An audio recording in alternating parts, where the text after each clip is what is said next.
Hi అండి, అస్సలాము అలైకుం. ఎలా ఉన్నారు? అందరూ బాగున్నారా? తిన్నారా?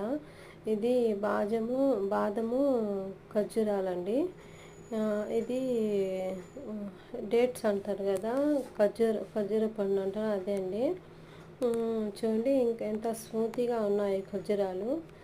ఇవి ఏంటంటే బాదం అంటే నేను కొంచెం వేయించానండి, వేయించి కొంచెం అది వీడియో మిస్ అయింది.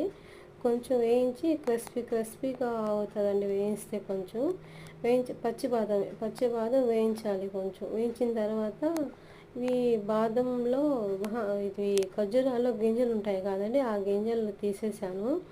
ఆ గింజలు తీసేసి గింజల బదులు ఇవి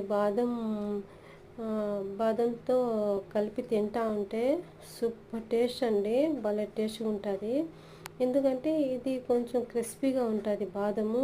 ఈ ఖర్జూరాలు ఏంటంటే కొంచెం స్మూతీగా, కొంచెం మెత్తగా ఉంటాయి కదా. ఈ రెండు కాంబినేషన్ సూపర్ అండి, సూపర్గా ఉంటుంది.